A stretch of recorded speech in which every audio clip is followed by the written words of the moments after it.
Hello students, this is Supriya Mogle, Assistant Professor at Center for Distance Education, Shivaji university Kolhapur. तर मी आज HRM ची revision घेणार आहे. Okay, human resource management जो एक इम्पॉर्टंट सब्जेक्ट आहे तुमच्या सेमिस्टरचा.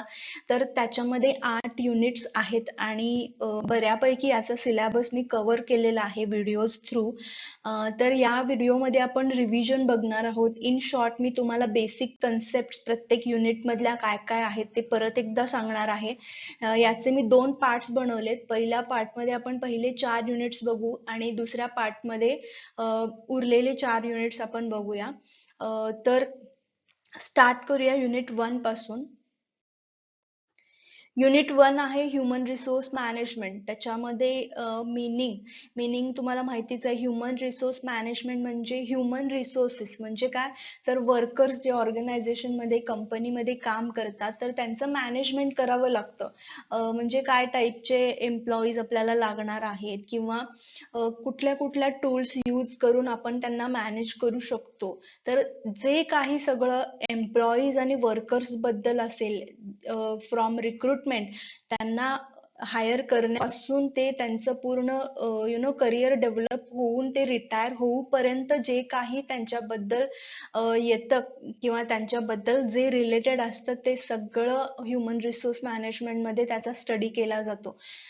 देन ऑब्जेक्टिव्ह मध्ये 3 टाइप्स आहेत. ऑर्गनायझेशनल ऑब्जेक्टिव्ह, इंडिव्हिज्युअल ऑब्जेक्टिव्ह आणि सोशल ऑब्जेक्टिव्ह. तर ह्युमन रिसोर्स स्टडी मध्ये ऑर्गनायझेशनल ऑब्जेक्टिव्ह काय आहेत, तर अट्रॅक्ट एम्प्लॉईज, कॅपेबल एम्प्लॉईजना आपल्याकडे अट्रॅक्ट करायचं असतं.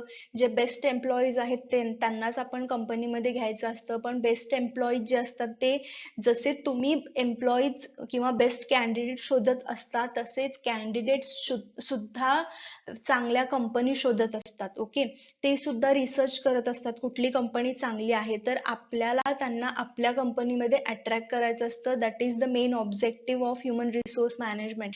त्यांना मोटिवेट करायचं असतं त्यांचं काम चांगलं होण्यासाठी. त्यांनी अजून चांगल्या पद्धतीने काम करावं यासाठी त्यांना मोटिवेट करायचं आणि त्यांनी टिकून राहायला पाहिजे कंपनीमध्ये. त्यांनी कंपनी सोडून जाता कामा नये यासाठी काही टूल्स टेक्निक्स यूज करायचे असतात. That is called retaining the employees. Retaining the employees म्हणजे त्यांना टिकवून ठेवायचं कंपनीमध्ये. Then individual objective. एका एम्प्लॉईचं ऑब्जेक्टिव्ह काय असेल तर त्याला एकतरी मॉनिटरी नीड्स लागतात. तुम्ही काम करताय म्हणल्यावर त्याला पगार द्यावा लागतो, त्याला काही इन्सेंटिव्ह द्यावे लागतात. देन त्याला सिक्युरिटी द्यावी लागते. जॉब सिक्युरिटी असेल. जॉब सिक्युरिटी म्हणजे काय, तर त्याला परमनंट जॉब म्हणू शकतो किंवा कॉन्ट्रॅक्ट बेसिसवर असेल तर त्याला तुम्ही सांगू शकता की तुझा कॉन्ट्रॅक्ट हा 5 वर्षापर्यंतचा आहे. म्हणजे 5 वर्ष त्याला कोणीही जॉबवरून काढू शकत नाही. पण जॉब सिक्युरिटी नाही म्हणजे काय, तर त्याला आज सुद्धा सांगतील की उद्यापासून येऊ नको कामावर. तर that is job security. Then recognition. त्याचं काम जर आवडलं तर त्याला सगळ्यांनी कौतुक करायला पाहिजे, त्याला ऍक्सेप्ट करायला पाहिजे. प्लस त्यांना असं काम करायला पाहिजे की सगळ्यांनी त्याला ओळखलं पाहिजे. That is called recognition and he should feel pride in his work. Then social objective मध्ये एकतर फिजिकल रिसोर्सेस आपण जे यूज केलेले असतात ते त्यांचं प्रोटेक्शन आपण करायला पाहिजे. म्हणजे मशिनरीज असतील किंवा जे काही रिसोर्सेस आपण ऑर्गनायझेशन मध्ये यूज करतो त्याचं प्रोटेक्शन करायचं. प्लस ते यूज करताना एम्प्लॉईजना काही ऍक्सिडेंट होणार नाही ना, त्याच्यापासून काही इजा होणार नाही ना, तर याची पण एम्प्लॉयरने किंवा ह्युमन रिसोर्स मॅनेजर जो असतो त्याने हे काम बघायचं असतं, त्याला प्रोटेक्शन द्यायचं असतं. प्लस एन्व्हायरमेंट प्रोटेक्शन एक खूप इम्पॉर्टंट ऑब्जेक्टिव्ह आहे ह्युमन रिसोर्स मॅनेजमेंटचं. म्हणजे एन्व्हायरमेंटला काही हानी होणार नाही अशा प्रकारचे टेक्निक्स आपण या ऑर्गनायझेशन मध्ये पाळायचे असतात. आता ह्युमन रिसोर्स मॅनेजमेंट मध्ये आपण कसा एन्व्हायरमेंट प्रोटेक्शन कसं करणार, तर तुम्ही जेव्हा रेकॉर्डिंग करता, काम करता किंवा फाईल रेजिस्टर्स वगैरे ठेवता तर कमीत कमी पेपरचा यूज करा.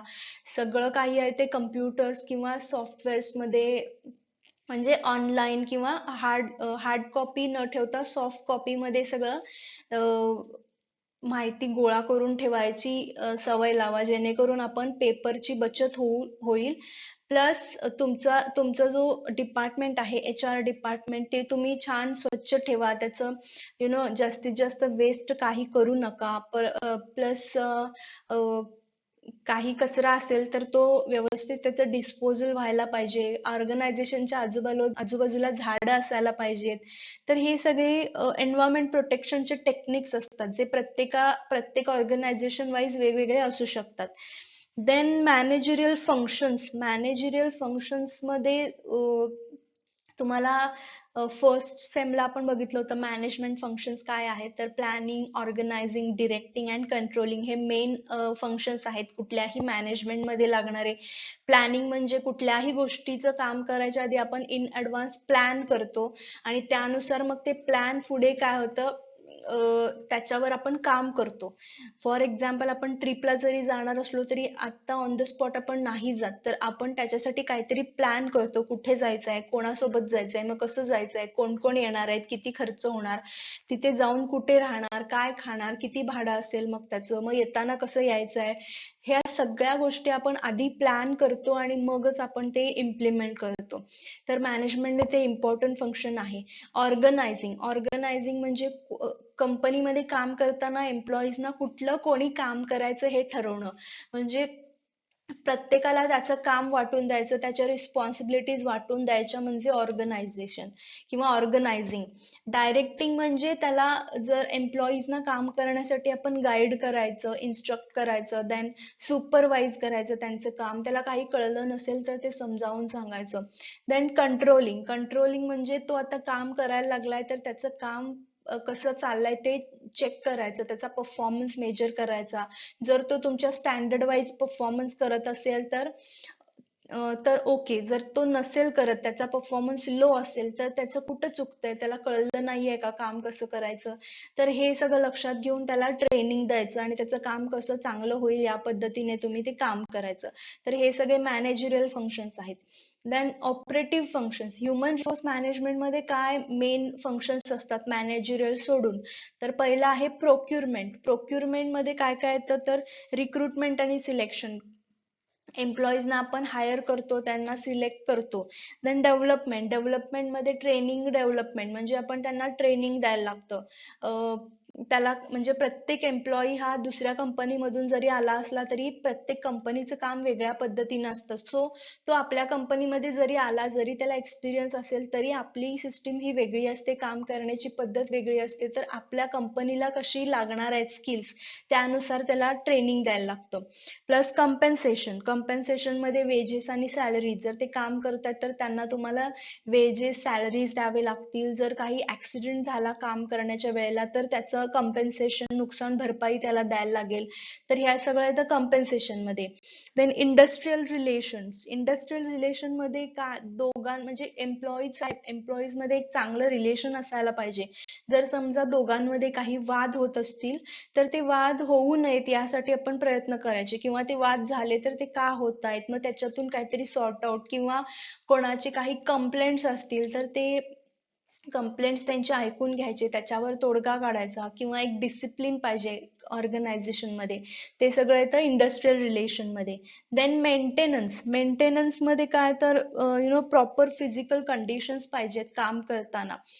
एखाद्या कंपनीमध्ये मॅन्युफॅक्चरिंग कंपनी आहे आणि त्याच्यामध्ये एका खोलीमध्ये 10 लोक व्यवस्थित काम करू शकतात आणि तुम्ही जर तिथे 20 लोक काम करायला ठेवले मशिनरी सहित, तर त्यांना ते खूप अवघड जाईल काम करायला. सो तिथे टेम्परेचर किंवा व्हेंटिलेशन व्यवस्थित पाहिजे, एक पुरेशी जागा पाहिजे काम करायला. तर ह्या सगळ्या फिजिकल कंडिशन्स आहेत त्या प्रॉपर पाहिजेत.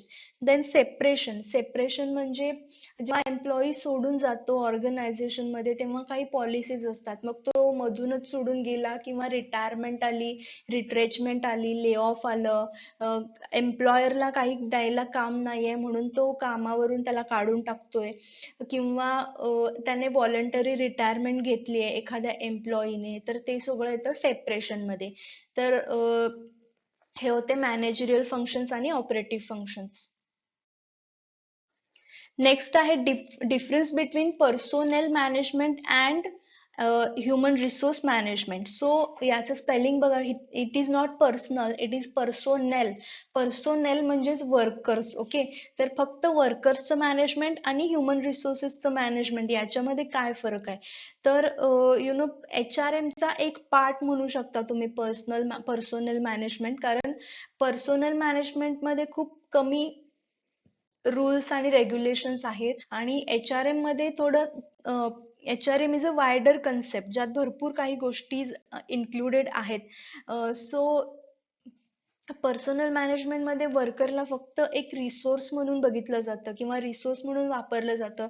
जसं आपण मशिनरी, मनी, जे रिसोर्सेस लागतात ऑर्गनायझेशनसाठी, तसा एक लेबर लागतो एवढंच त्याला मानलं जातं, तसं ट्रीट केलं जातं, आणि तो काम करतोय आणि आपण त्या बदल्यात त्याला पैसे देतोय. That's it, that is personal management.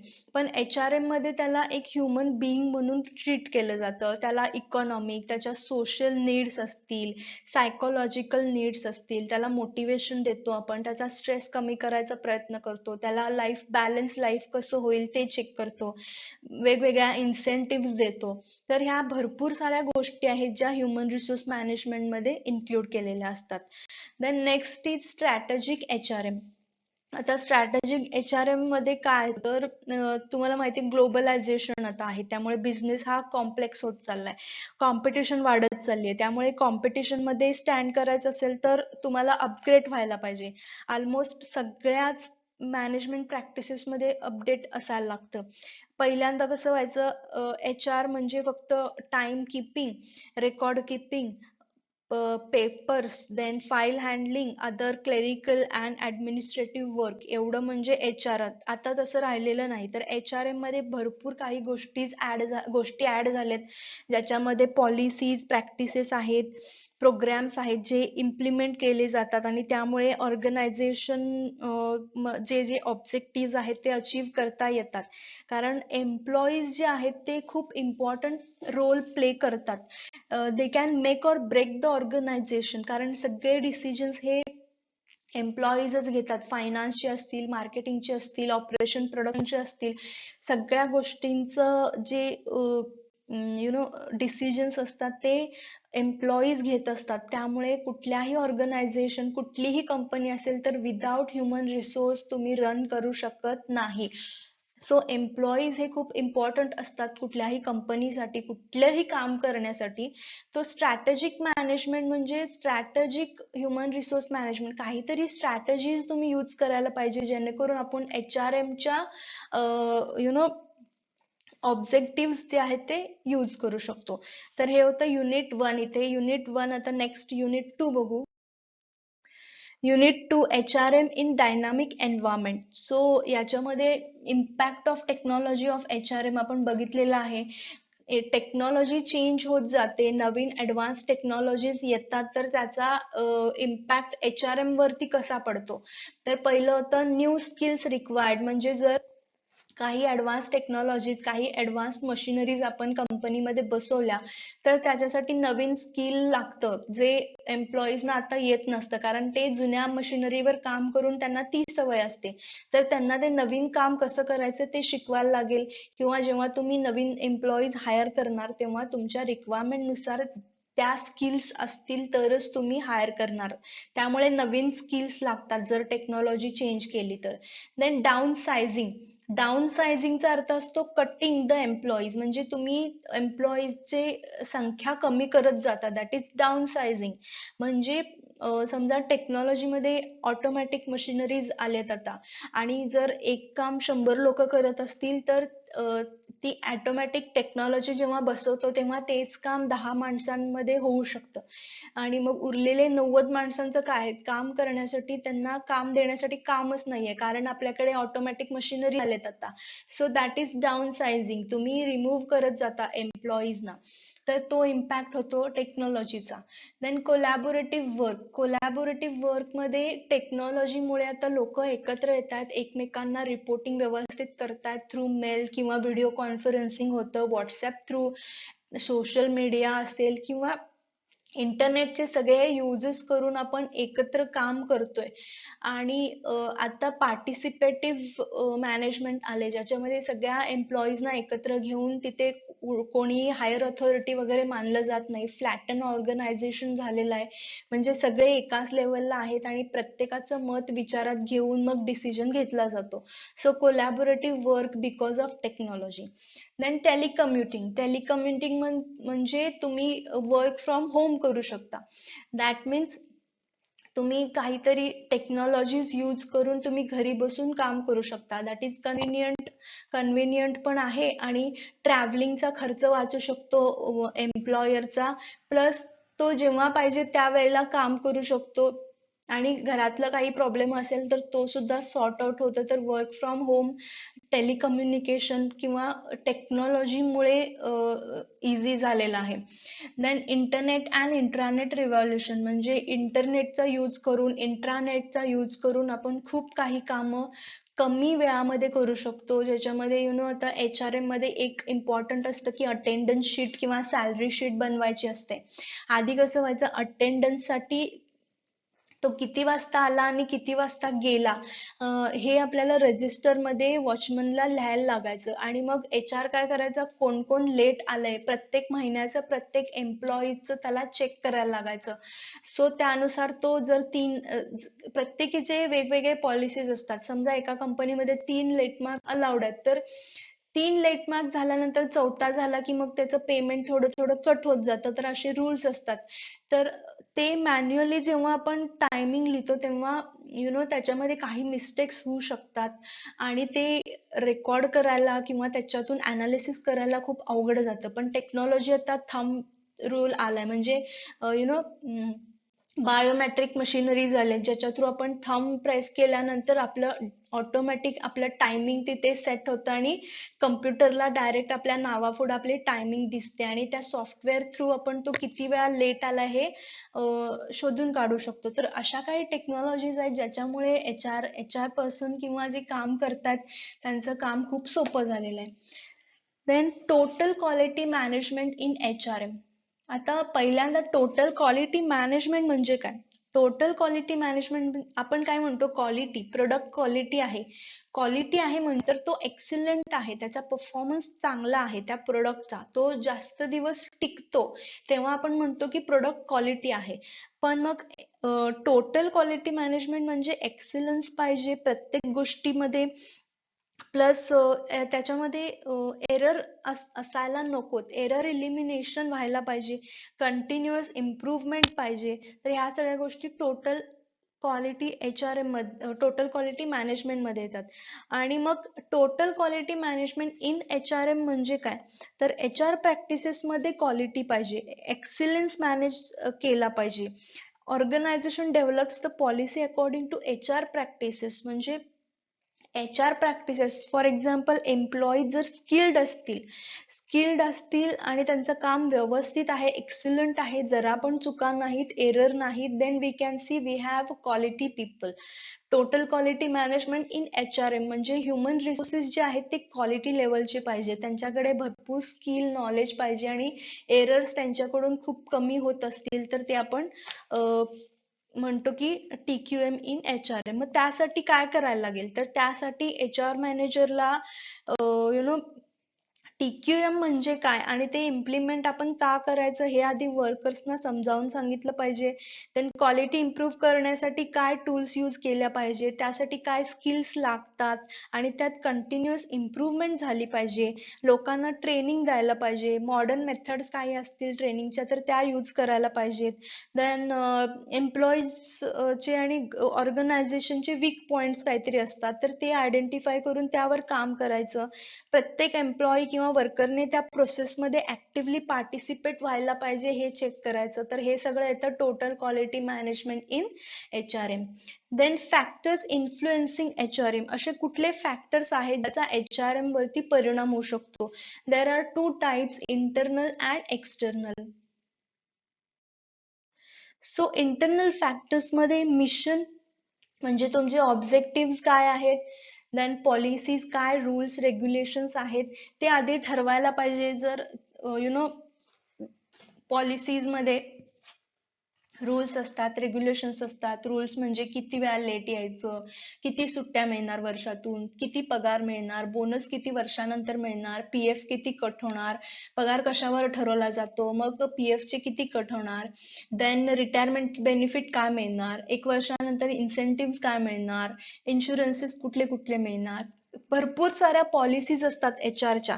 किंवा ऍक्सिडेंट झाला तर किती पैसे मिळणार, ऑर्गनायझेशन मध्ये काम करताना काहीतरी दुखापत झाली तर काय, प्लस लेबर वेलफेअर फॅसिलिटीज काय काय आहेत, मशिनरीवर किती वेळ काम करायचं आहे, ओव्हर टाइम असेल तर किती पैसे मिळणार. अशा अनेक गोष्टी आहेत ज्या एचआरएम मध्ये येतात आणि त्या पॉलिसीज आपण आधी डिराईव्ह कराव्या लागतात. काही त्यासाठी लेबर लॉज आहेत, त्या लॉजचा अभ्यास करावा लागतो आणि त्यानुसार ते फॉलो करावं लागतं. Then organisational culture. प्रत्येक ऑर्गनायझेशनचं कल्चर वेगवेगळं असतं. ओके, कल्चर म्हणतो आपण. फॉर एक्झाम्पल महाराष्ट्राचं कल्चर असेल, राजस्थानचं कल्चर असेल, तर ते वेगवेगळं आहे. का? कारण त्यांच्या हॅबिट्स वेगळ्या आहेत, त्यांचे नो राहणीमान वेगळं आहे. आपलं फूड वेगळं आहे महाराष्ट्राचं, आणि राजस्थानचे वेगळे फूड आहेत, त्यांचं ड्रेसिंग स्टाईल वेगळी आहे, आपली वेगळी आहे. तर दॅट इज कल्चर. त्याचप्रमाणे ऑर्गनायझेशन कल्चर असतं, म्हणजे प्रत्येक ऑर्गनायझेशनच्या वेगवेगळ्या पॉलिसीज असतात, वेगवेगळे रूल्स असतात, रेग्युलेशन्स असतात. त्यामुळे त्याचा परिणाम एचआरएम वरती होऊ शकतो. Then organisational structure. स्ट्रक्चर वेगवेगळं असतं. काहीमध्ये हायरार्की टाईप स्ट्रक्चर असेल, म्हणजे पहिल्यांदा ओनर असेल, मग प्रेसिडेंट, सीईओ, मग मॅनेजर, जनरल मॅनेजर, मग डिपार्टमेंटल हेड्स, मग एम्प्लॉयर, सुपरवायझर्स, देन वर्कर्स, अशी हायरार्की असते. That is organisational structure. आणि काही ठिकाणी फ्लॅटन ऑर्गनायझेशन्स आहेत. आता एमएनसी कंपनीमध्ये फ्लॅटन म्हणजे सगळे एकाच लेवलला काम करतात, तिथे कोणी बॉस नाही, ते सगळे एकत्र मिळून काम करतात. That is called flatten. तर त्याचा सुद्धा एचआरएम मध्ये खूप इम्पॉर्टंट रोल प्ले करतो. Then external factors. टेक्नॉलॉजी. नवीन नवीन टेक्नॉलॉजीज आपण इम्प्लिमेंट कराव्या लागतात. ओके, म्हणजे आधी जर तुम्ही रजिस्टर्स मध्ये सगळं रेकॉर्डिंग ठेवत असाल तर ते आता आउटडेटेड झाले. आता सगळीकडे कम्प्युटर बेस्ड सिस्टीम आहे, तर त्यानुसार तुम्ही चेंज करायला पाहिजे. इकॉनॉमिक, इन्फ्लेशन, अनएम्प्लॉयमेंट, ह्या सगळ्या गोष्टी येतात. पॉलिटिकल ऑर लिगल, काही लॉज असतात, काही कायदे असतात जे तुम्हाला फॉलो करावे लागतात.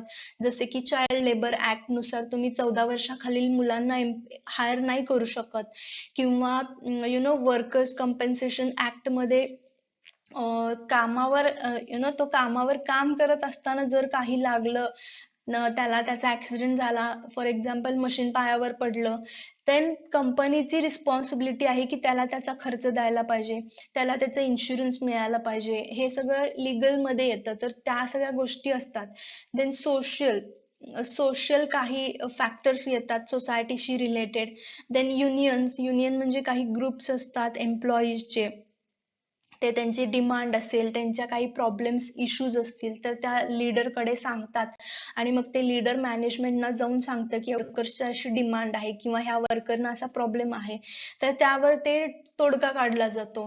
Then employees demand. एम्प्लॉईजच्या काही डिमांड्स असतात, लाईक हायर वेजेस किंवा काही बेनिफिट्स पाहिजेत, किंवा पगार वाढवून पाहिजे, अशा काही डिमांड्स असतात, त्या फुलफिल केल्या जातात.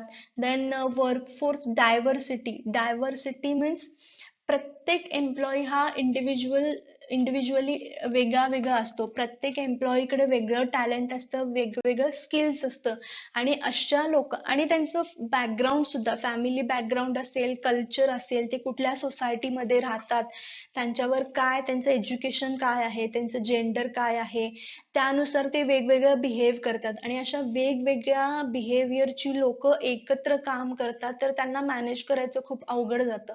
ओके, जेव्हा 100 प्रकारचे लोक 100 वागणूक घेऊन एकत्र काम करतात, तेव्हा त्यांना मॅनेज करायचं खूप अवघड जातं. तर हे खूप इम्पॉर्टंट फॅक्टर आहे एचआरएम मध्ये. ओके, सो ह्या दोन एन्व्हायरमेंट मध्ये हे दोन फॅक्टर्स इम्पॉर्टंट आहेत. तर हे होतं HRM in dynamic environment. Then unit 3 human resource planning. आपण याचा पण व्हिडिओ बघितला असेल. ह्युमन रिसोर्स प्लॅनिंग म्हणजे ह्युमन रिसोर्सचं प्लॅनिंग करायचं आहे. ओके, मीनिंग तुम्हाला माहिती आहे की आपल्याला किती एम्प्लॉईज लागणार आहेत कंपनीमध्ये त्याचं प्लॅनिंग करायचं असतं आणि कुठल्या प्रकारचे लागणार, मग ते कुठून आपण हायर करणार, मग त्यांना पगार किती देणार, त्यांना काय स्किल्स लागणार आहेत आपल्याला, त्याचं शिक्षण किती लागणार आहे, कधी आपण त्यांना अपॉइंट करायचं आहे, हे सगळ्या ज्या गोष्टी प्लॅनिंगच्या असतात, एम्प्लॉईजशी रिलेटेड प्लॅनिंग असतं, त्याला म्हणायचं ह्युमन रिसोर्स प्लॅनिंग. ऑब्जेक्टिव्ह काय आहेत, ऑब्जेक्टिव्ह काय असतात ह्युमन रिसोर्स प्लॅनिंगच्या, तर हेच की चांगले एम्प्लॉईज आपल्याला मिळाले पाहिजेत आणि प्लॅनिंगमुळे आपल्याला बेस्ट एम्प्लॉईज मिळू शकतात. आपण प्लॅन केला तर इन फ्युचर आपल्याला काही प्रॉब्लेम येत नाही.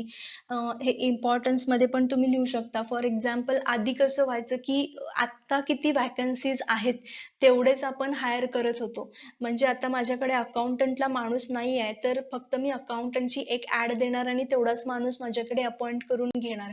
पण हल्ली जे रिसेंट ट्रेंड आहे त्याच्यामध्ये असं आहे की इन फ्युचर तुम्हाला किती एम्प्लॉईज लागणार आहेत किंवा इन फ्युचर जे आता एम्प्लॉईज आहेत त्यातले तुम्हाला किती वाटतात जे सोडून जाऊ शकतात तुमची कंपनी, तर ते सुद्धा अनालिसिस करावं लागतं. फॉर एक्झाम्पल एखाद्या मुलाचा ऍटिट्यूड बघून तुम्हाला वाटलं की नाही हा आपल्याकडे नाही राहणार किंवा हा टिकू शकत नाही, हा 6 महिन्यानंतर सोडून जाईल, तर आतापासूनच आपण तयारी करायची असते की त्या जागी आपण दुसऱ्या कोणाला तरी घ्यायला पाहिजे.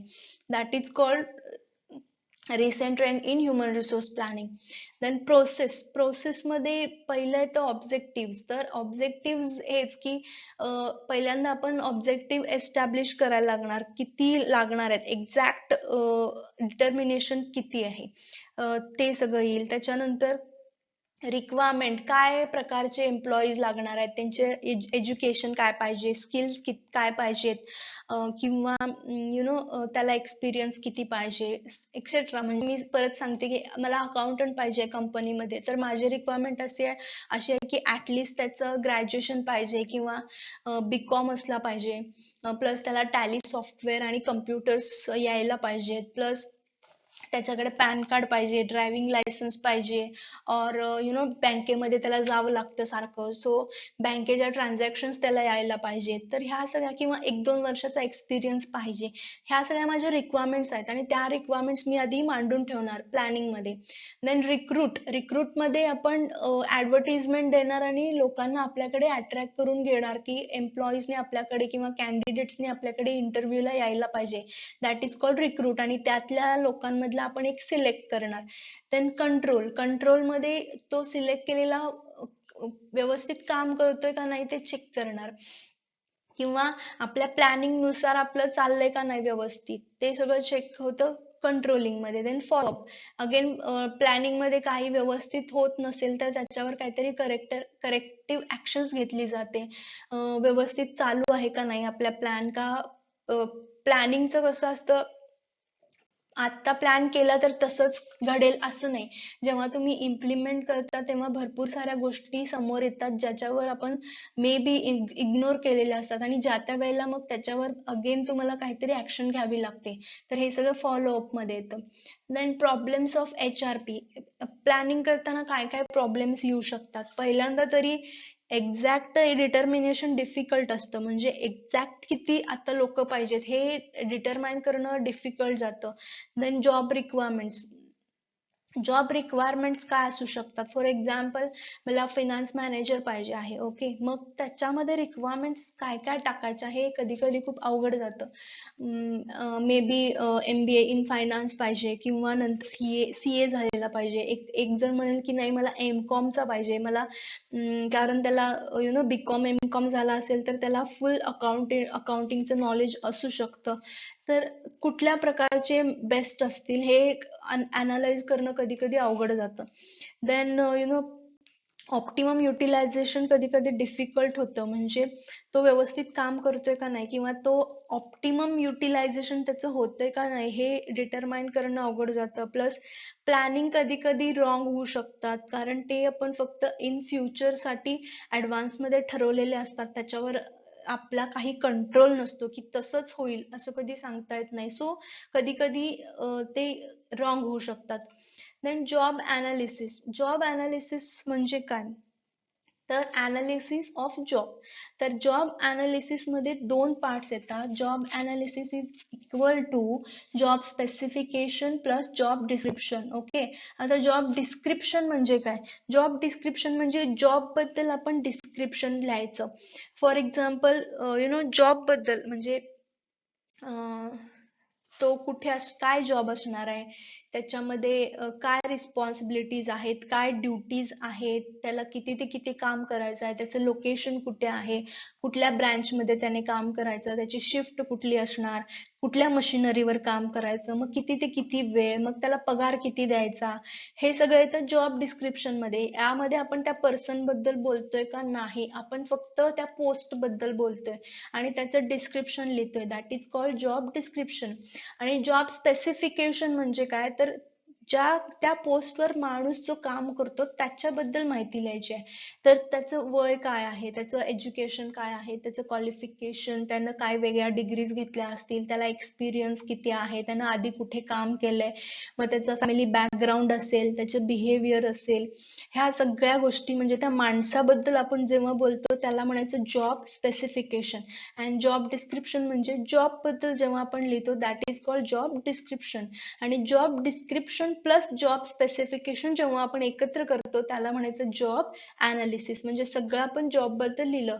जॉब अनालिसिस म्हणजे जॉब मध्ये काय काय रिक्वायरमेंट्स आहेत आणि माणसाच्या काय काय रिक्वायरमेंट्स लागतात याचं अनालिसिस करायचं. फॉर एक्झाम्पल मला अकाउंटंट पाहिजे आहे, अगेन मी तेच सांगते एक्झाम्पल. अकाउंटंट मध्ये मी जॉब डिस्क्रिप्शन लिहिलं की मला बीकॉम झालेला पाहिजे, किंवा त्याला कम्प्युटर यायला पाहिजे, टॅली सॉफ्टवेअर यायला पाहिजे, बँकिंगच्या ट्रान्झॅक्शन्स यायला पाहिजेत. ओके. देन डिस्क्रिप्शन मध्ये त्याचं लोकेशन असेल, कोल्हापूरमध्ये कुठलीही एक ब्रांच दिली आपण त्याला, त्याचं लोकेशन दिलं, त्याचं टाइम शिफ्ट त्याची 10 ते 6 वेळ असेल कामासाठी. देन अशा काही जॉब बद्दल ज्या सगळ्या माहिती आहे ती लिहिली. आणि जॉब स्पेसिफिकेशन म्हणजे हा एक पर्सन आहे तर त्याच्याबद्दल, त्याचं एज 25 आहे, त्याला एक्सपिरियन्स किती आहे, 2 वर्षाचा एक्सपिरियन्स आहे, त्याचं क्वालिफिकेशन आहे, त्याचं बीकॉम झालंय किंवा एमकॉम झालंय, त्याचा एक्सपिरियन्स किंवा त्याचं फॅमिली बॅकग्राऊंड, त्याचं कोणी असेल, ही मेल असेल फिमेल असेल, सो जेंडर पण येईल त्याच्यामध्ये. तर ह्या सगळ्या माणसाबद्दलच्या गोष्टी झाल्या दॅट इज जॉब स्पेसिफिकेशन. आणि पोस्ट बद्दल झाल्या त्याला जॉब डिस्क्रिप्शन. आणि हे दोन्ही जेव्हा मिळतं त्याला म्हणायचं job analysis. Okay. So unit 4, procurement and placement, very easy topic this is. okay. याच्यामध्ये फक्त आपण एम्प्लॉईज ना हायर करतो ऑर्गनायझेशन मध्ये त्याबद्दल सगळं लिहायचं असतं. प्रोक्युरमेंट आणि प्लेसमेंट मध्ये 4 गोष्टी आहेत. Recruitment, selection, placement and induction. तर रिक्रुटमेंट म्हणजे काय? रिक्रुटमेंट म्हणजे आपण कॅन्डिडेट्सना फक्त आपल्याकडे अट्रॅक्ट करतो, ते आपल्याकडे इंटरव्ह्यूला यायला पाहिजेत याच्यासाठी आपण काय करू शकतो, that is called recruitment. Okay. म्हणजे कुठल्या पद्धतीने आपण रिक्रुटमेंट करायची, कुठल्या पद्धतीने काम केल्यानंतर कॅन्डिडेट्स आपल्याकडे येतील. म्हणजे समजा आपल्या कंपनीमध्ये व्हॅकन्सीज आहेत पण लोकांना कसं कळणार, कॅन्डिडेट्सना कसं कळणार की आपल्याकडे व्हॅकन्सीज आहेत, तर ते त्यांना कळायला पाहिजे आणि ते कळल्यानंतर त्यांनी आपल्याकडे इंटरव्ह्यूला यायला पाहिजे. ह्या प्रोसेसला म्हणायचं रिक्रुटमेंट. तर त्याचे सोर्सेस कसं करू शकतो आपण, 2 प्रकार आहेत, इंटरनल आणि एक्सटर्नल. इंटरनल म्हणजे विदिन द ऑर्गनायझेशन, त्याच ऑर्गनायझेशन मधल्या एखाद्या माणसाला आपण त्या पोस्ट वरती ठेवणार. फॉर एक्झाम्पल मला मॅनेजरच्या पोस्ट वरती माणूस पाहिजे, मॅनेजरच्या पोस्टवर आता कोणी नाहीये. ओके. आणि इंटरनल म्हणजे विदिन द ऑर्गनायझेशनच कोणाला तरी घ्यायचा आहे. तर समजा एखादा माणूस असिस्टंट मॅनेजर आहे, तो 15 वर्षापासून काम करतोय, तर त्याला आपण चान्स देऊ शकतो. म्हणजेच आपण काय करतो, त्याला प्रमोशन देतो आणि तो मॅनेजर होतो. तर इथे आपली काय होते, इथे ती वॅकन्सी फिलअप झाली. म्हणजे काय, आपण दुसरीकडून कुठून घेतला का नाही, त्या ऑर्गनायझेशन मध्ये जो काम करत होता त्यालाच ती पोस्ट दिली. So that is called internal. आणि एक्सटर्नल म्हणजे समजा पेपरमध्ये मी ऍड दिली, ज्याला 15 वर्षाचा एक्सपिरियन्स आहे, ज्याने असल्या कंपनीमध्येच काम केलं असेल, एक्सपिरियन्स असेल, ज्याचं एज अबोव्ह 35 to 40 असेल, तर त्या लोकांनी इंटरव्ह्यूला या आणि त्याच्यामधला आपण एखादा सिलेक्ट केला तर त्याला म्हणायचं external recruitment. Okay. Then internal मध्ये टाइप्स आहेत बघा, ट्रान्सफर. कोल्हापूर आणि सांगली 2 ब्रांच आहेत. ओके, सांगली ब्रांच मध्ये एक वॅकन्सी आहे आणि कोल्हापूरमध्ये जर एक्स्ट्रा 2 असतील जिथे दोघांची गरज नाहीये, तर तिथलाच एक माणूस आपण सांगलीमध्ये पाठवला आणि वॅकन्सी फिलअप केली म्हणजे काय झालं, ट्रान्सफर थ्रू आपण केलं. प्रमोशन जे आता मी हे सांगितलं तेच. डिमोशन, डिमोशन म्हणजे एखाद्या वेळेला असं होतं की पनिशमेंट म्हणून पण डिमोशन दिलं जातं, किंवा त्याला व्यवस्थित काम येत नसेल तर परत म्हणजे मॅनेजर जो अपॉइंट केलेला आहे तर त्याला अगेन आपण डिमोशन करतो, म्हणजे प्रमोशनच्या उलट मॅनेजरला परत आपण असिस्टंट मॅनेजरच्या पोस्ट वरती ठेवतो. मे बी त्याला ते जमत नाहीये, किंवा मे बी चुकून आपण त्याला प्रमोशन दिलं होतं, नंतर आपल्या लक्षात आलं, असंही खूप वेळा होतं. देन परफॉर्मन्स त्याचा चांगला नाही आहे, किंवा त्यालाच त्या रिस्पॉन्सिबिलिटीज नको आहेत म्हणून त्याला डिमोशन. तर हे सुद्धा आपण काय झालं, एक प्रकारची रिक्रुटमेंट केली. Lay off and lockout. Lay off म्हणजे एम्प्लॉयर कडे काम नाही आहे द्यायला. फॉर एक्झाम्पल, माझी एक मॅन्युफॅक्चरिंग कंपनी आहे. ओके, पेंट बनवायची कंपनी आहे फॉर एक्झाम्पल, आणि त्याला प्लास्टिक लागणार आहे, 50 किलो प्लास्टिक लागणार आहे, आणि ह्या महिन्यामध्ये मला प्लास्टिक मिळणार नाहीये. ओके, जी कंपनी मला सप्लाय करते प्लास्टिक, ते त्यांच्याकडे प्लास्टिक आता अवेलेबल नाहीये, किंवा ते मला आता देणार नाहीयेत. सो मला ह्या महिन्यात काही कामच नाहीये. काम नसल्यामुळे मी एम्प्लॉईजना तरी रिक्रूट करू शकत नाही, त्यांना कामच देऊ शकत नाही.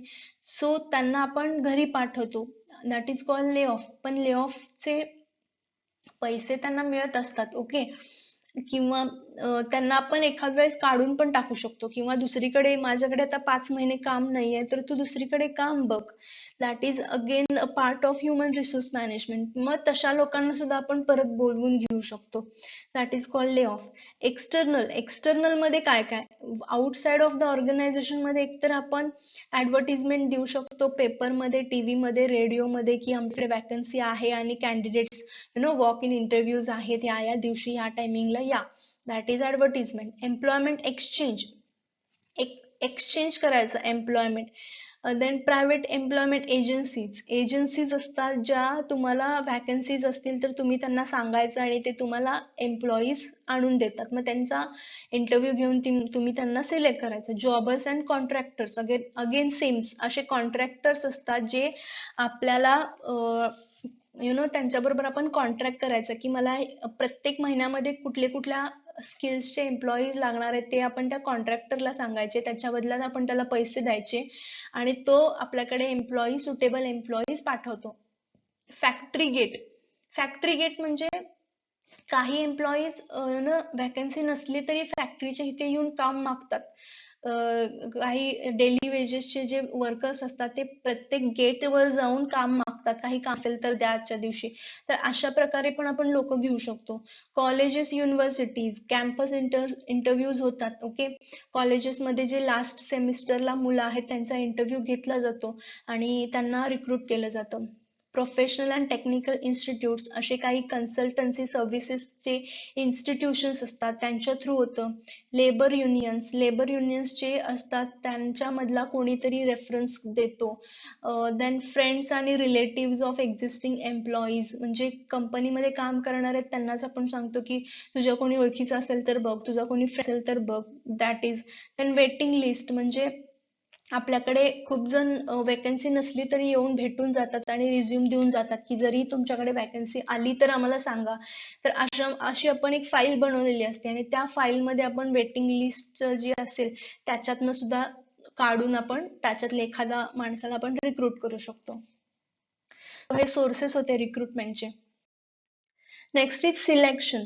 सिलेक्शन मध्ये आपण एम्प्लॉईज एक्झॅक्ट म्हणजे ऍक्च्युली इथे आपण त्यांना सिलेक्ट करणार कंपनीसाठी किंवा त्या कामासाठी.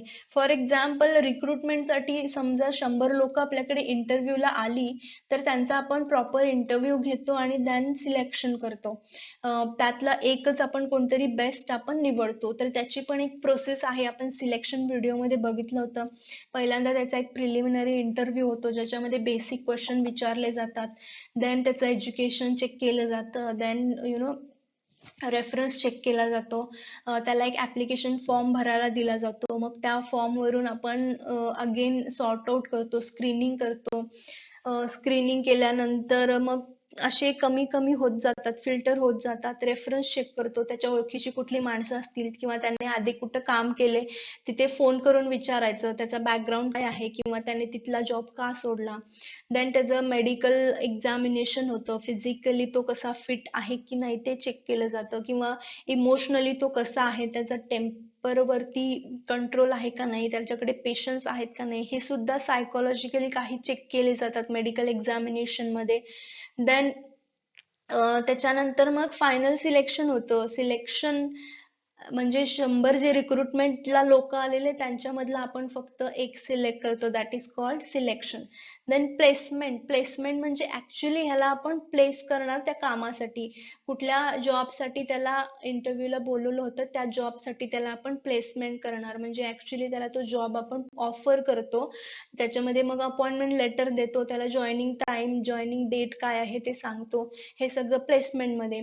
Then induction. इंडक्शन म्हणजे जेव्हा तो ऍक्च्युली कामावरती हजर राहतो पहिल्या दिवशी, तेव्हा तो त्याची सगळ्यांच्या बरोबर ओळख करून द्यायची किंवा त्याची सगळ्यांच्या बरोबर त्याची इंट्रोडक्शन द्यायचं त्याचं, की हा आपल्याकडे नवीन माणूस आलाय, प्रत्येकाकडे इंट्रोडक्शन द्यायचं, किंवा त्याला आपल्या ऑर्गनायझेशन मध्ये काय पॉलिसीज आहेत किंवा कोण कुठल्या पोस्ट वरती काम करतंय हे समजावून सांगायचं, त्याला एक कम्फर्टेबल फील करून द्यायचं. ओके, त्याला ऑर्गनायझेशन मध्ये आल्यानंतर कम्फर्टेबल वाटलं पाहिजे.